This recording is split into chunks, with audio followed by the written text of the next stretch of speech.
Skill 2 and good morning, brothers and sisters in the Dhamma. Welcome to the weekly Sunday Pūjā in Unison and Dhamma Sharing Online, initiative of Theravada Buddhist Council of Malaysia and hosted by MSBS and DBV. It's certainly good to see all of you once again on this online platform. We'd like to extend a great welcome to all new viewers to this channel.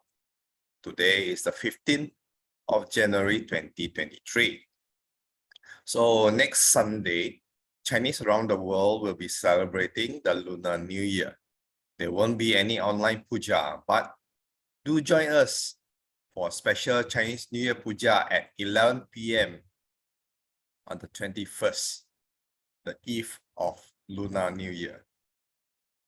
To begin today's puja, I shall now invite Sister May to read out the offerings in English. Over to you, Sister May. Thank you very much, Brother Terence. Suki Hontu, and a very good morning to all brothers and sisters in the Dhamma. Welcome to our weekly online Sunday Puja and Dhamma sharing. Before we begin the Puja chanting, let us compose our minds and reflect on the significance of the virtual offerings that we shall make with full respect to our blessed teacher, the Buddha. First of all, offering of lights. May we offer these candles, burning brightly out of deep respect and veneration to our enlightened master, the Buddha. May these lights symbolically guide us to the light of the Dhamma, which dispels the darkness of greed with the light of generosity, the gloominess of hatred with the light of love, and the darkness of ignorance with the light of wisdom, through the Buddha, Dhamma, and Sangha. Offering of joss sticks and incense. May we offer these joss sticks and incense out of deep respect and veneration to our blessed master, the Buddha. May the fragrance of these joss sticks and incense be pleasing unto the gods and devas. May our good deeds be like the fragrance of these joss sticks, cultivating compassion, patience, tolerance, understanding, and love towards all living beings. Offering of water. May we offer this water to symbolize our aspiration to cultivate the virtues of calmness, clarity, and purity. Let it remind us to diligently cleanse ourselves of our spiritual defilements and delusion through the cultivation of generosity, compassion, and wisdom. Offering of flowers. These flowers too, we offer out of deep respect and gratitude to our compassionate master, the Buddha. These flowers, sweet, beautiful, and choice, are clustered at the feet of our noble master. Beautiful as they are now, they will soon, with passing of time, wilt and fade and be cast away. Reflecting thus on this very nature of unsatisfactoriness, impermanence, and soullessness, let us tread the path shown by the Buddha for the eradication of sufferings here and now. Now let us commence the Sunday Puja chanting by giving our salutations to the Buddha, Dhamma, and Sangha by saying sadhu 3 times. Sadhu, sadhu, sadhu. Namo tassa bhagavato arahato samma sambuddhassa. Namo tassa bhagavato arahato samma sambuddhassa. Namo tassa bhagavato arahato samma sambuddhassa Buddhaṃ saraṇaṃ gacchāmi Dhammaṃ saraṇaṃ gacchāmi Saṅghāṃ saraṇaṃ gacchāmi Tutiyampi Buddhaṃ saraṇaṃ gacchāmi Tutiyampi Dhammaṃ saraṇaṃ gacchāmi Tutiyampi Saṅghāṃ saraṇaṃ gacchāmi Tatiyampi Buddhaṃ saraṇaṃ gacchāmi Tatiyampi Dhammaṃ saraṇaṃ gacchāmi Tatiyampi Saṅghāṃ saraṇaṃ gacchāmi Pānātipātā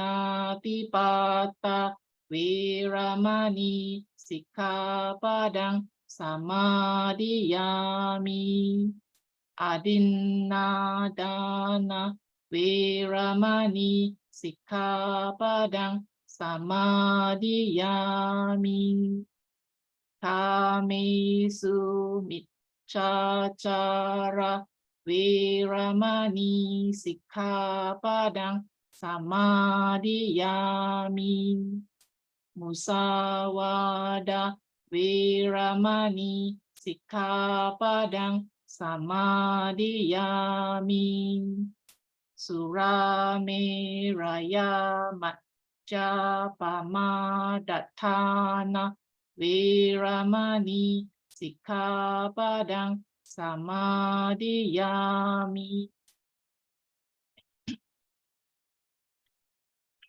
Itipiso bhagava arahaṃ samma sambuddho vijjācarana sampanno sugato lokavidu anuttaro purisa dhammasarati satta deva manusānaṃ buddho bhagavati swakato bhagavata dhammo sanditthiko akaliko ehipassiko opanayiko paccattāṃ vedittabbo vinyuhiti supatipanno bhagavato sāvaka saṅgho ujupatipanno bhagavato sāvaka saṅgho nyāyapatipanno bhagavato sāvaka saṅgho samijjipatipanno bhagavato sāvaka saṅgho yadidaṃ cattari purisa yugani atta purisa puggala esa bhagavato sāvaka saṅgho ahuneyo pahuneyo dakhineyo anjalikaraneyo anuttaraṃ puñya ketaṃ lokasati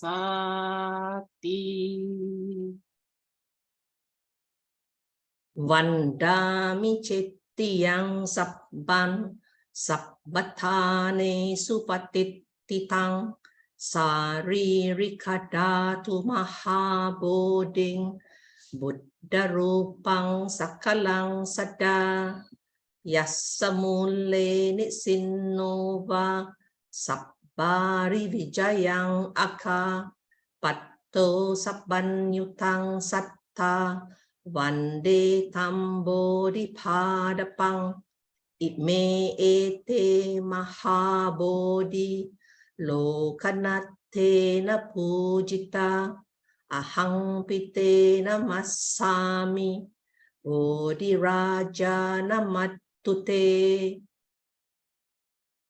กันนะสารัปปดิเทนะดีเพนะธรรมดังสินาทิโลกดีปังสัมบุตตังปูจยามิตโมนุดังกันดสัมบารยุตเทนะดูเพนะหังสุกันดินาปูจเยปูจนียันตังปูจบาจานมุตตมังอาดิวาเสตุโนบันเตภานิยังปาริกัปปิตังอนุคัมพังอุปาดายปฏิกันหาตุมุตตมังอดิวาเสตุโนบันเตโบจนังปาริกัปปิตังอนุคัมพังอุปาดายปฏิกันหาตุมุตตมัง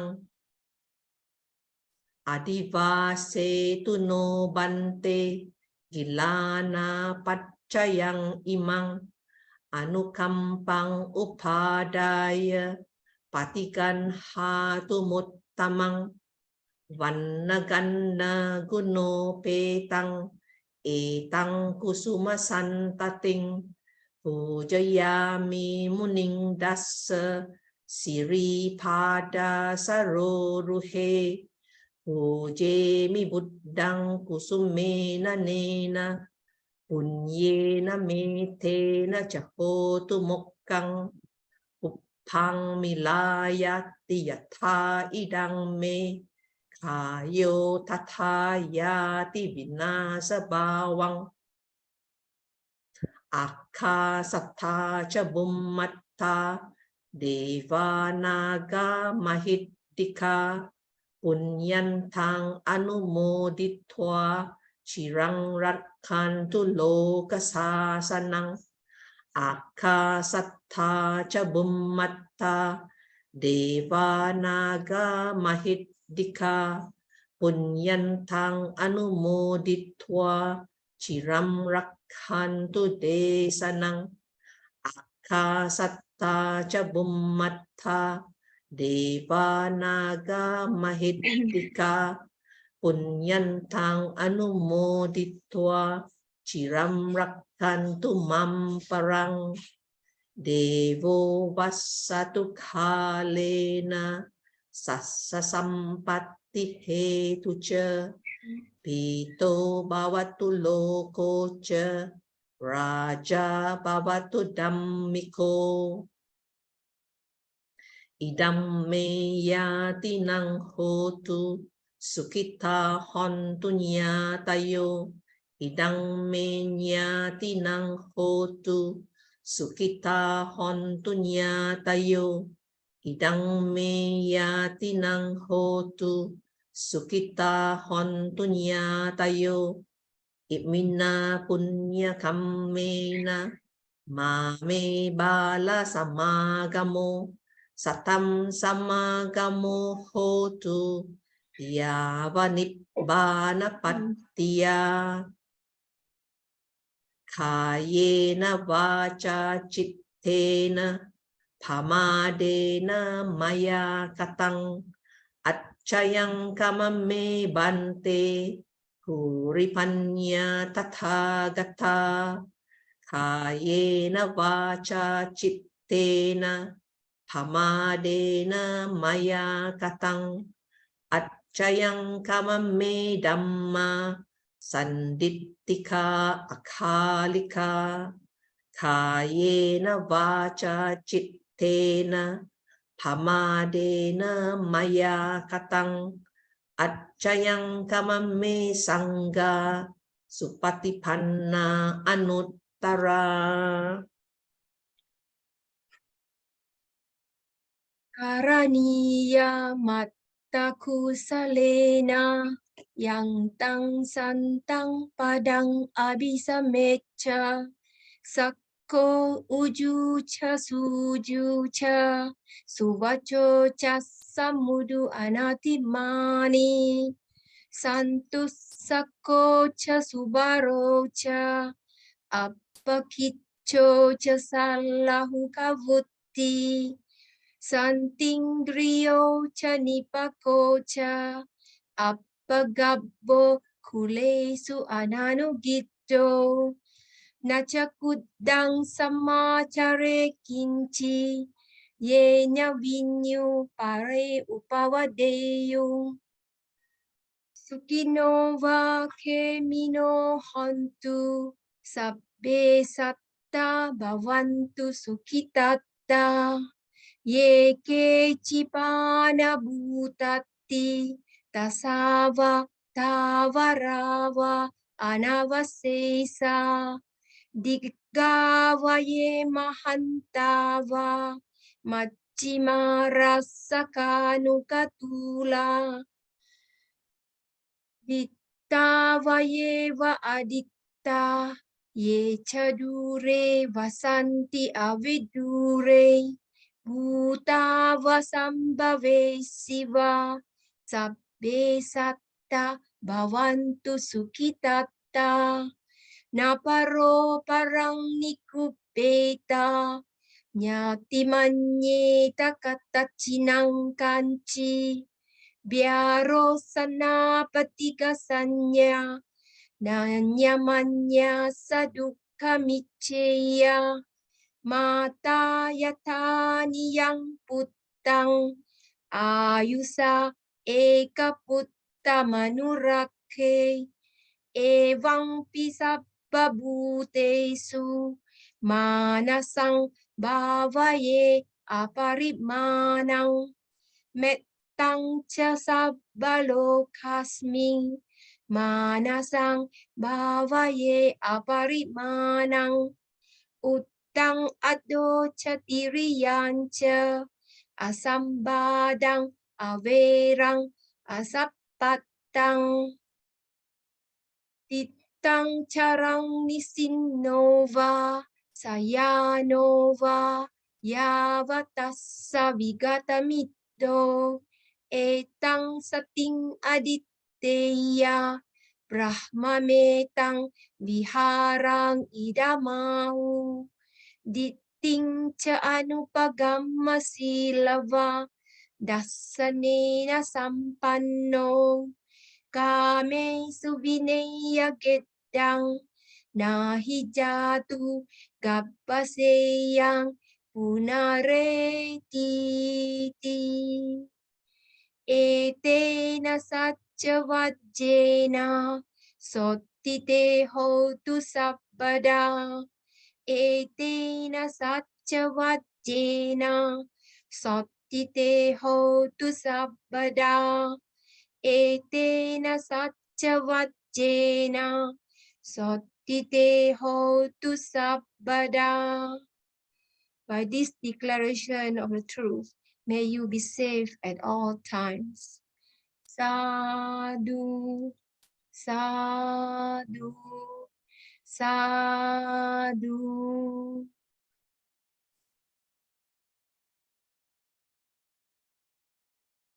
Yes, Sister Chukat. Today, Brother Ānanda Fong is back with us to share on Buddha's visit to the Kingdom of Magadha, soon after the first and second sermon. Over to you, Brother Ānanda. Good morning, everyone. Thank you, Brother Terence, for the kind introduction.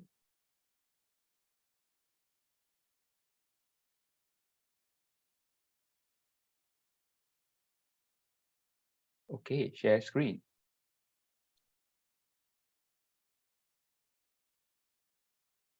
Let me do a short puja before I start. Namo tassa bhagavato arahato samma sambuddhassa. Namo tassa bhagavato arahato samma sambuddhassa.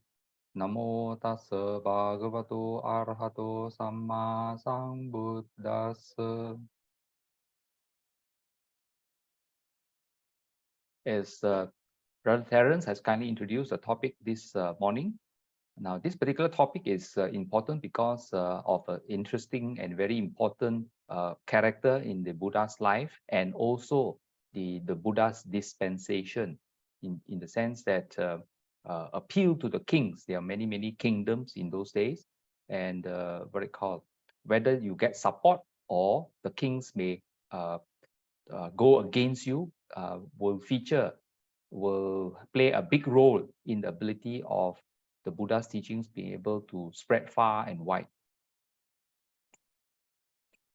Now, the situation starts with, of course, we are aware with the attainment of the Sammasambuddhahood in the month of Visakha, or what we call the full moon day of May. And soon after, the Buddha went to seek out the 5 ascetics, his former companions, and he set forth the wheel of Dhamma in motion at Sanath, where he taught the first sermon. This is the first lecture given by the Buddha. And very soon after that, in a nearby, we encountering other candidates, the Buddha taught, and they became arahats. Soon there were the first 60 arahats, which the Buddha dispatched the first Buddhist missionaries.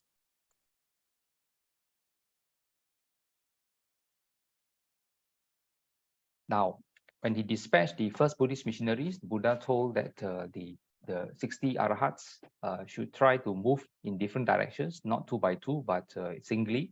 And he mentioned that he himself would go to the 𝓤𝓾𝓷𝓷 country, where he will seek out other possible students. And at 𝓤𝓾𝓷𝓷, he encountered 𝓤𝓾𝓷𝓲𝓼𝓷 and the other 2 brothers, and their their students, because they were teachers in themselves. At the end of the 3-month stay with the 𝓤𝓾𝓷𝓲𝓼 and the students, the Buddha taught the all-inflamed sutta, the Aditya Paraya Sutta, which in previous months we have covered in part 1 and part 2 over TBCM.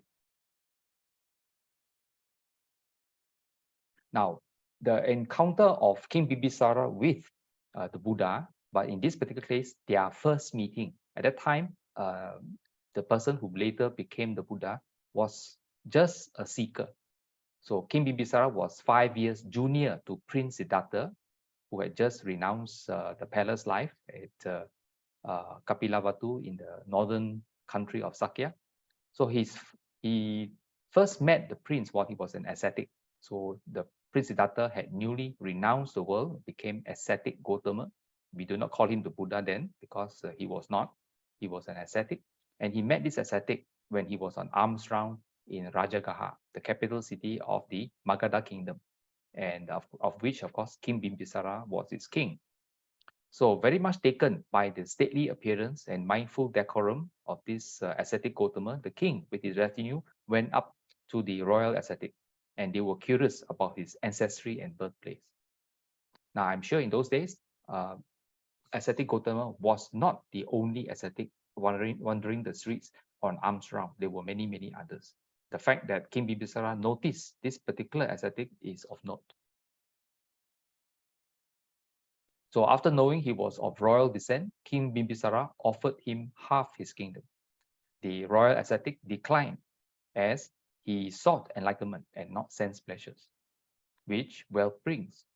He promised the king that he would return to 𝓤𝓾𝓷𝓲 after he was successful in his quest. This particular aspect was very important and factored into the Buddha's declaration after he sent off the first 60 arahats in different directions, and he went over to 𝓤𝓾𝓷𝓷 en route to 𝓤𝓾𝓷𝓲. In the Nikayas, in this case, the Sutta Nipata, there is even the Papaja Sutta. Papaja means renunciation or leaving home.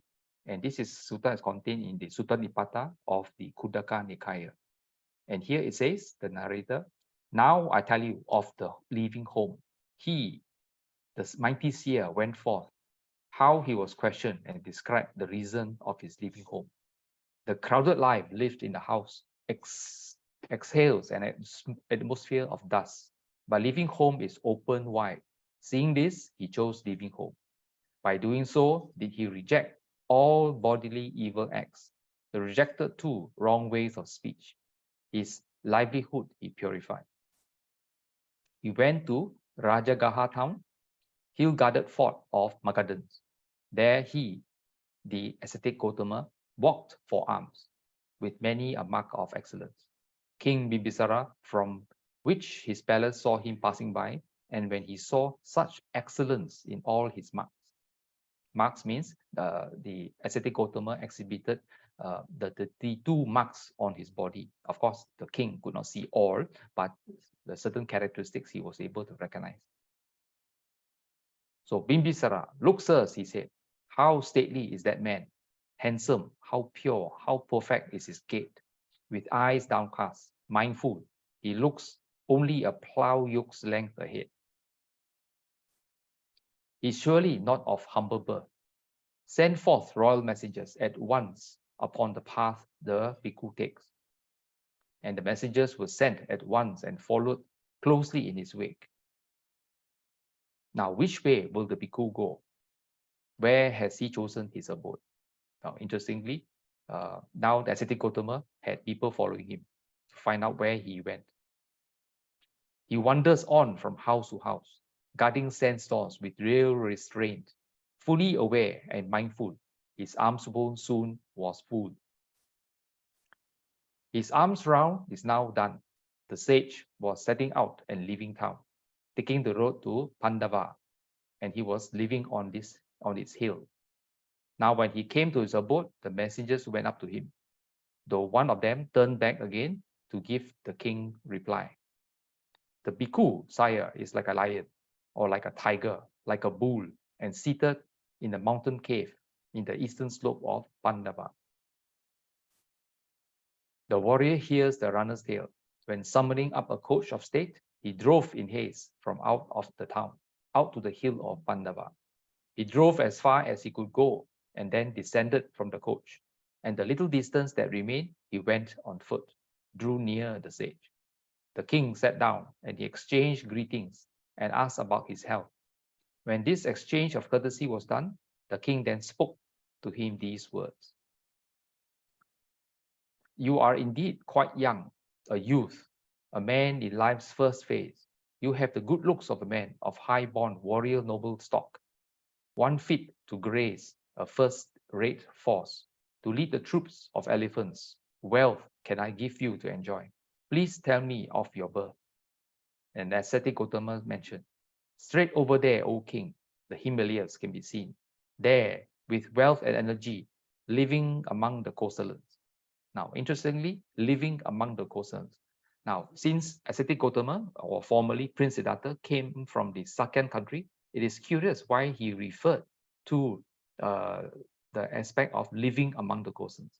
It is because King Suddhodana, in fact, the Sakyans, has signed a kind of protectorate treaty with the Kosalans, a very much larger and more powerful country next door, next to and north of the Magadhan country, to protect its borders. And the Kosalan king was King Pasenadi of Kosala. So very often, even King Pasenadi will refer to the Sakyans as fellow Kosalan citizens. So technically, it is another country. Very much like in modern 21st century, you have certain countries near us also signing what they call protectorate treaties with larger, more powerful countries. And the sutta continues. So are the Aditya of solar rays, in that the clan of Sakyas. From that family I've left, not desiring pleasures of sense. Having seen dangers in sense desires, renunciation seen as a cure, I shall go on to strive, for there does my mind delight. Now, this a little map to indicate. Now, my cursor indicates Sarnath, where he had just left the 5 ascetics, and after teaching the first and second sermon, the Dhammacakkappavattana Sutta, this is the first sermon, and then the Alanta Nakala Sutta, also at the Sarnath area. And soon after, from there, he sent out the first 60 arhats from this location. And he journeyed over to 𝓤𝓾𝓷𝓲𝓪 country, which is right at the bottom right of this particular map.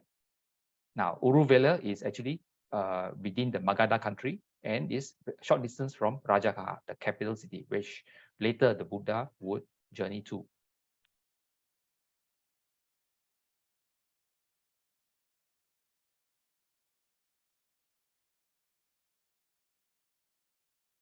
Now, just to recap the earlier 2 months of sharings regarding the encounter of the Buddha when he had reached the 𝓤𝓾𝓷𝓷 country.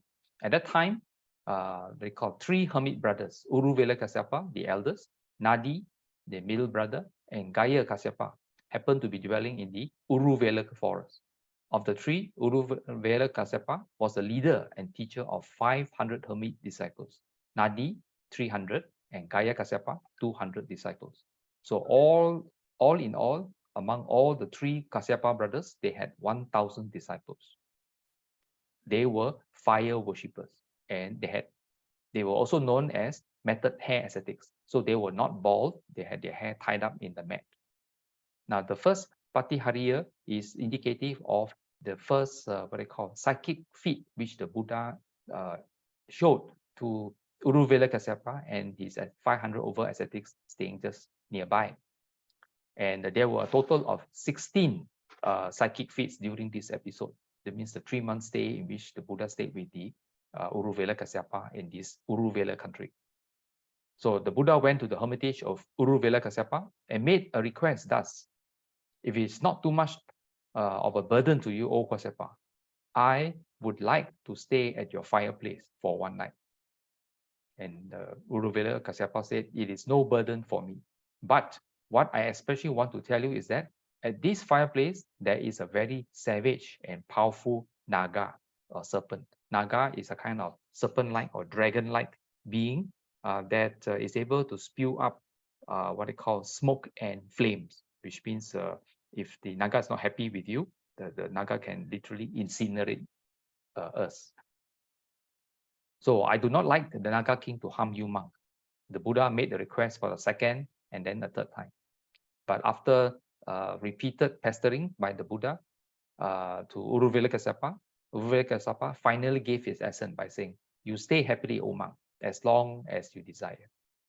Now, this particular fireplace was right in the middle of the encampment in which the 500 disciples together with 𝓤𝓾𝓷𝓲𝓵 was staying.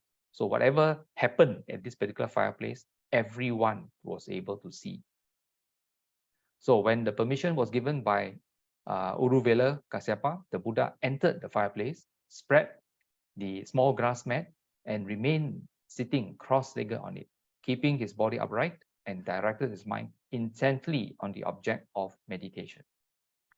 So obviously, when the Naga saw the Buddha entering the fireplace, he was very angry and blew forth fumes incessantly towards the Buddha with the intent to destroy him and turn him to ashes. So then the Buddha thought, what if I overwhelm the Naga's power with mine without injuring his skin or hide, flesh or sinews, bones or marrow? And then the Buddha blew forth fumes which were far more violent than the fumes of the Naga by exerting his psychic power or supernatural power, not to harm or hurt any part of its body.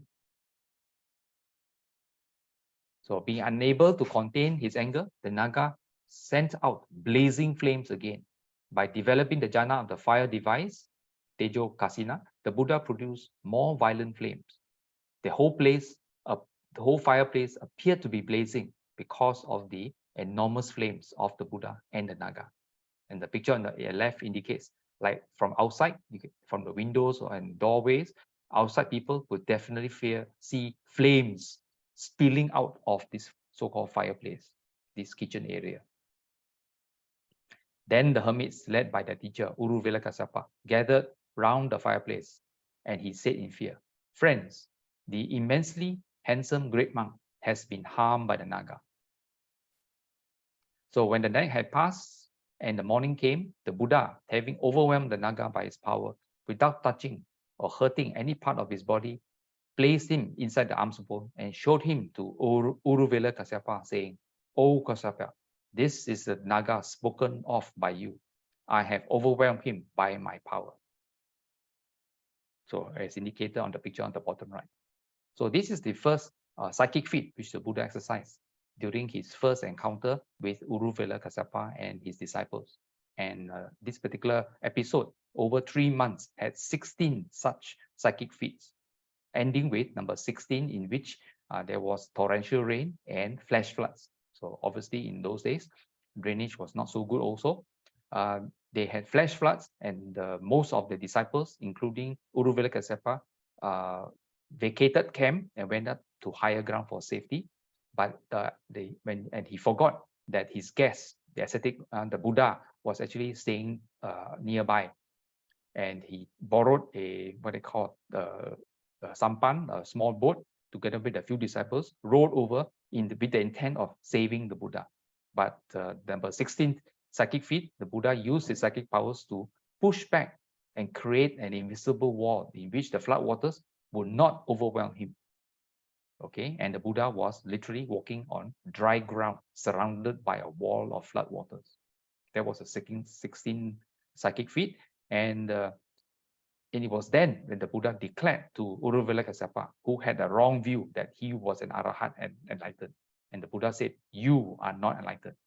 Upon which 𝓤𝓾𝓷𝓸𝓷 realized that he was actually not enlightened, and the Buddha managed to convince him, and later 𝓤𝓾𝓷𝓸𝓷, together with the 500 disciples, declared discipleship under the Buddha. And soon after this episode, this news spread downriver as these disciples threw their fire worshipping instruments into the river. The middle brother, the Nadi Kasyapa and Gaya Kasyapa, also caught wind of it and also became the Buddha's disciples.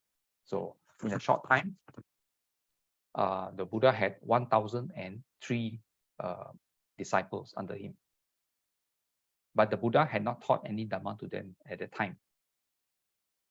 And soon after, the Buddha decided to teach the all-inflamed sutta, the 𝓤𝓷𝓲𝓷𝓐 Sutta. Now, at one time, the Buddha was staying near Gaya, in Gaya Head, together with 1,000 mendicants. This is describing the 1,003 over newly converted disciples. Then there the Buddha addressed the mendicants. Mendicants, all is burning. Sabbang bhikkhave adittang. And what is the all that is burning? The eye is burning. Sights are burning. Eye consciousness is burning. Eye contact is burning. The painful, pleasant, and neutral feeling that arises, conditioned by eye contact, is also burning. Why did the Buddha resort to the burning analogy? Because the students themselves were fire worshippers. They are very familiar with flames in their previous adherence. So seeing this, a learned noble disciple grows disillusion with the eye, disillusion with sights, disillusion with eye consciousness, and disillusion with eye contact. And they grow disillusion with the painful, pleasant, or neutral feeling that arises, conditioned by eye contact, and so on. They grow disillusion with the ear, nose, tongue, body, mind. Painful, pleasant, or neutral feeling that arises, conditioned by mind contact. Being disillusioned, desire fades away. When desire fades away, they are free. When they are free, they know they are free. They understand rebirth is ended. The spiritual journey has been completed. What had to be done has been done. There's no return to any state of existence. So that is what the Buddha said. Satisfied, the mendicants were happy with what the Buddha said. So, and while this discourse was being spoken, the minds of the 1,000 mendicants were freed from defilements by not grasping. So this last statement clearly indicates that the 1,000 disciples of the Kasyapa brothers, together with the 3 Kasyapa former fire worshipping teachers, became arahats at the conclusion of this 𝓤𝓷𝓲𝓷𝓐 Sutta. Now, since the large group of arahats there, they journeyed down. So here the continues towards 𝓤𝓷𝓲𝓷𝓐. So when the Buddha had stayed at Gaya Caesar for as long as he desired, in order to liberate the 1,000 former hermits by making them attain 𝓟𝓾𝓷𝓷𝓷, the fruit of Arahat.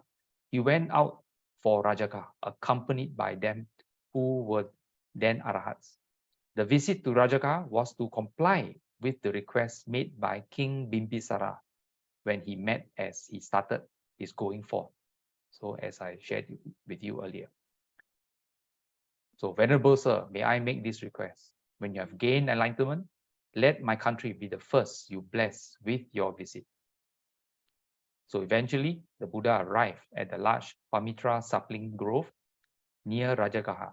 He stayed at the foot of the Supatita banyan tree, which offered an expensive shade, which was regarded as a shrine by the people who made their worship. So at that time, King Bimbisara heard from the royal gardener the good news of the arrival of the Buddha at Rajagaha. Oh friends, the Buddha Gautama, the prince of the uninterrupted Sakyan descendants, who went forth into homelessness from his Sakyan clan, has come to Rajagaha and is living at the foot of the Supatita banyan tree in the Pamitra sapling grove. The fame, the good name of the Buddha Gautama has spread and arisen as far as Bhagava. The Blessed One is endowed with the 9 attributes, beginning with that of being an Arahat and ending with that of possessing the 6 great glories. He makes known to the world sentient beings with Devas and Brahmas, the Dhamma which he has himself realized through higher knowledge. The Buddha Gautama teaches the Dhamma which is good in the beginning, good in the middle, good in the end, complete with the spirit and the letter. He explains to Devas and humans the noble practice of Sila, Samadhi, and Panya, which is perfect and pure, being free from defilements of wrong deeds. It is extremely good and beneficial to go and see such accomplished one, who is worthy of veneration.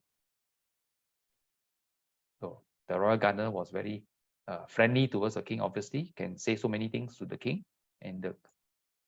So then the king, accompanied by 120,000 Magadhan Brahmins and householders, King Bimbisara went to the Blessed One, and after paying homage to him, sat at a place which is free from 6 faults of location.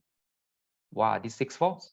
Not too far, not too near, not at the front, not at the back, not at the high side, and not on the leeward side. The what they call the artwork on the right hand side shows the king Bimbisara welcoming the Buddha and his entourage to the kingdom.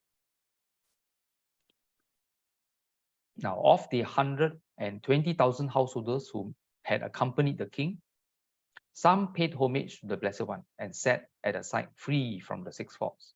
Some exchanged greetings with him and entered into courteous and memorable talks with him, and so on. And some raised their palms together, inclining them towards the Blessed One.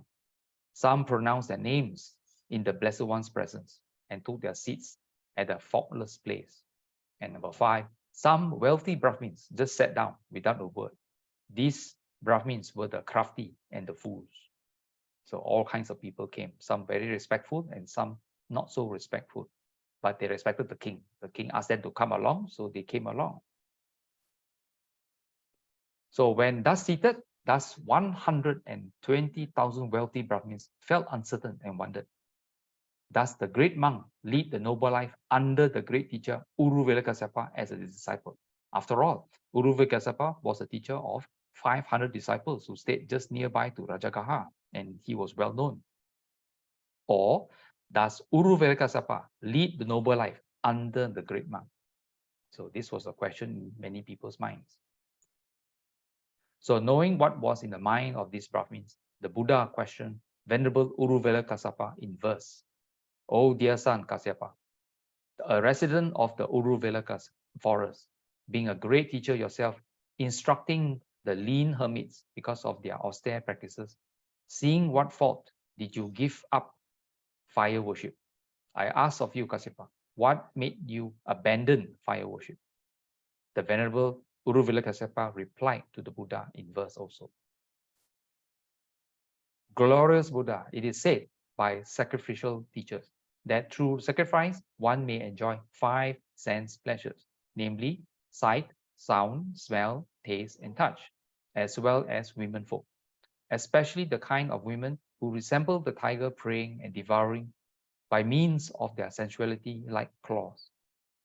Seeing and knowing well that the sense pleasures and women serve only as defilements of the 5 aggregates, I no longer enjoy offering sacrifices. I no longer take delight in any daily practice of fire worship. The Buddha then asked him again in verse, Dear son Kasyapa, if your heart finds no delight in the 5 sense pleasures of sight, sound, smell, taste, and touch, and in women, what sense object in these worlds of devas and humans delights you? Answer me that, Kasyapa. And Venerable 𝓤𝓷𝓲𝓷 Kasyapa replied in verse, Glorious Buddha, because I have distinctly perceived Nibbana, which has the characteristic of peace, free from the 4 attachments, which is not subject to change, being free from birth, old age, and death, and which is forever free from lust of life and attachment to existence, I no longer enjoy offering sacrifices. I no longer take delight in daily practice of fire worship. Having given this reply in order to make it known that he himself was a disciple of the Buddha, the Venerable 𝓤𝓷𝓲𝓷 Kasyapa rose from his seat, arranged his robe on the shoulder, prostrated himself with his head at the feet of the Buddha, saying, Glorious Buddha, you, the exalted Buddha, are my teacher. I am a disciple of yours. Then he rose to the sky, first up to the height of a palm tree. Descending from it, he made obeisance to the Buddha. Then he rose to the height of 2 palm trees in his second display, and subsequently to the height of 3 palm trees in his third attempt, and so on.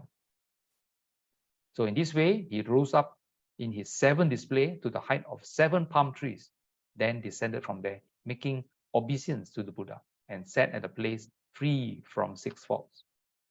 Having observed these miracles, many of the wealthy Brahmins acclaimed, saying in praise of the qualities of the Buddha, oh, how mighty and powerful the Buddha is. Even the hermit teacher, 𝓤𝓷𝓲𝓷 Kasyapa, whose wrong view was so strong and firm, and who believed himself to be an arahat, has been tamed by the Buddha by destroying the net of his wrong views. So hearing the words of praise being spoken by the Brahmins, the Buddha addressed them. O Brahmins, taming this 𝓤𝓷𝓲𝓷 Kasyapa, when I had achieved the Sabanyutta Jnana, is really not so wonderful.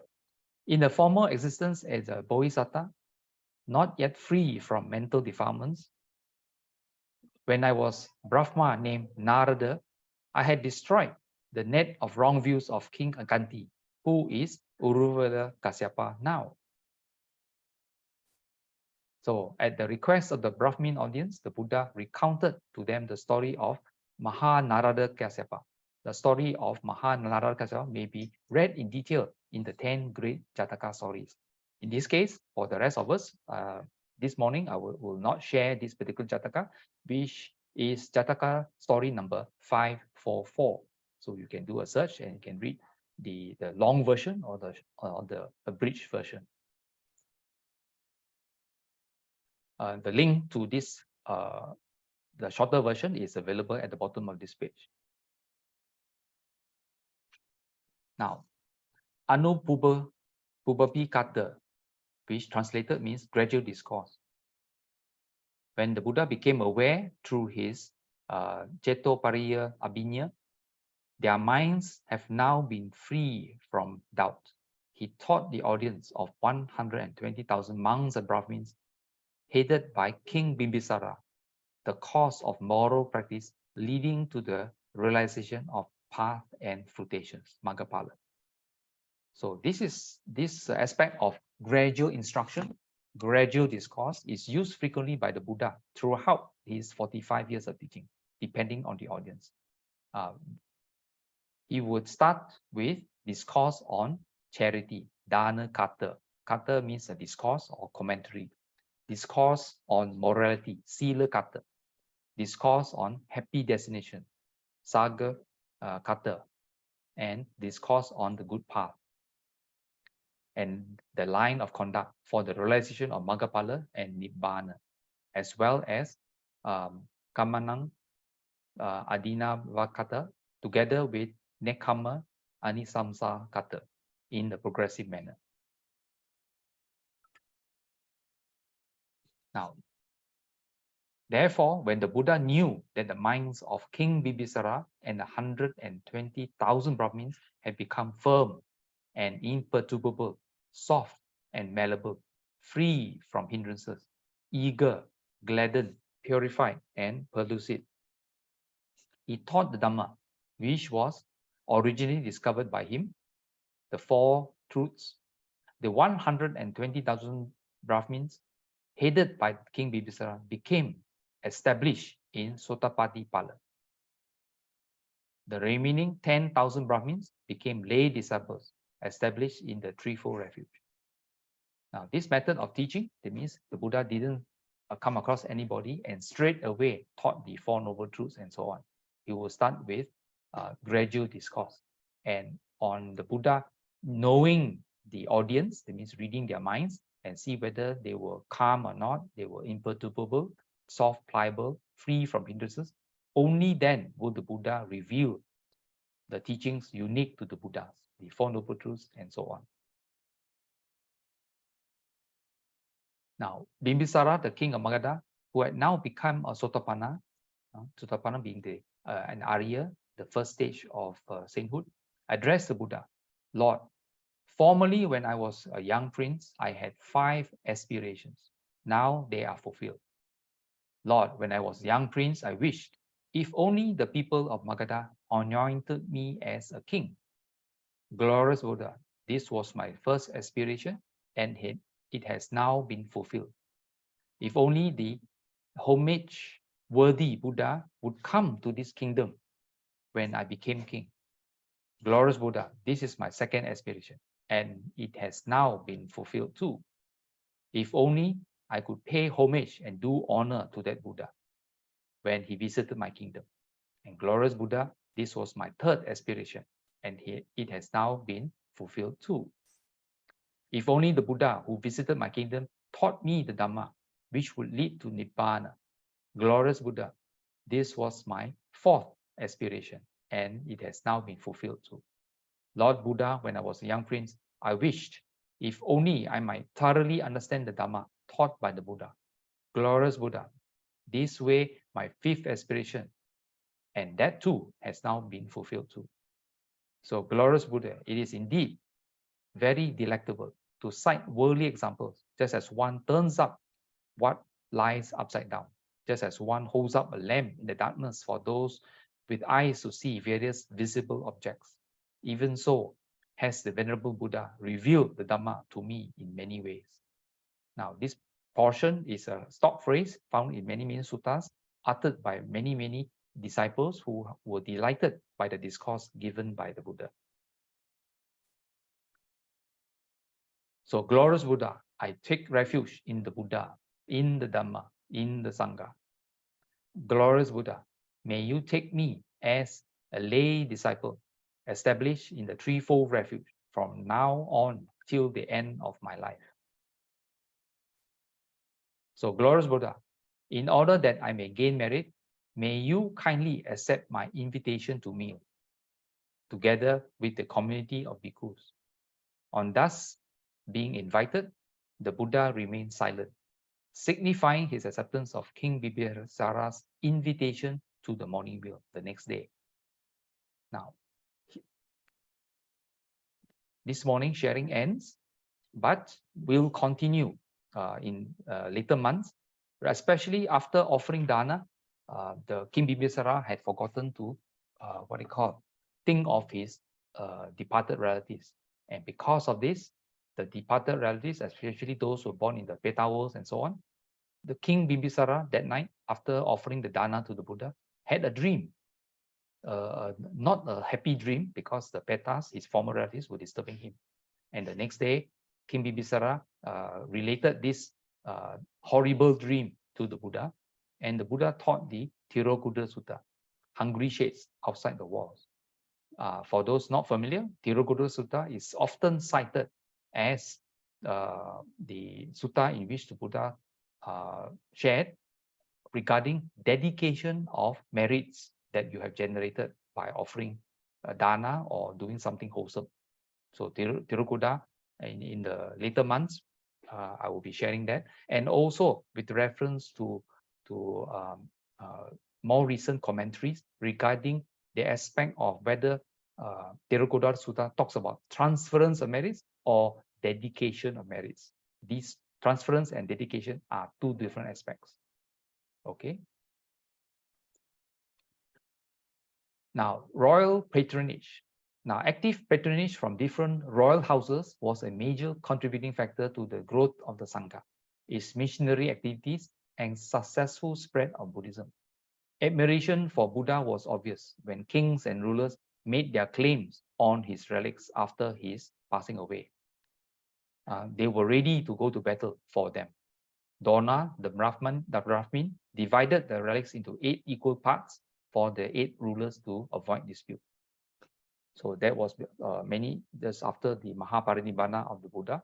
And of course, a few hundred years after that, King Asoka came, and out of the 8 stupas built by these various rulers at their respective countries, the King Asoka dug up 7 of these stupas and subdivided further into smaller portions and spread out all over India. Notice I mentioned 7. Number 8 is still intact in Nepal, okay, where there is a deity there guarding that particular stupa, which King Asoka actually tried to dig up also, but when he went there, he was warned by the deity that if he do so, he will be in trouble from the deity. So King Asoka backed off and left it. So when you go for pilgrimage to India, visit that particular stupa in Nepal, it is still intact, the last one of the 8. So King Bibisara was the Buddha's first royal patron, and he supported the Buddha.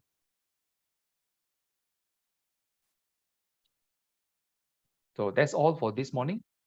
To summarize the Buddha's teaching, Sabba papasa akaranang kusalasa upasampada sacitta paridapanang etang buddhana sasanam. Avoid all evil, do good, purify your mind. This is the teaching of the Buddhas, and this is from Dhammapada 183. As many have heard, I often emphasize the use of this Dhammapada verse for sharing. If anybody were to ask you, what does the Buddha teach? This is the Dhammapada verse that you should be shared. Whether they are Buddhist or non-Buddhist, this easily explains what the Buddha's teaching is about. For the practitioner, it's also useful because it is a simple list of what we need to do on a daily basis, that we should avoid all evil via the practice of our precepts, whether 5 or higher, to do good, and ultimately to purify your mind through mental cultivation and so on. This is essentially what the Buddhist practice is about. Saddhammo 𝓟𝓾𝓷𝓷𝓷. May the good doctrine long endure. Sabbe satta sukhi hontu. May all beings be happy. Back to you, Brother Terence.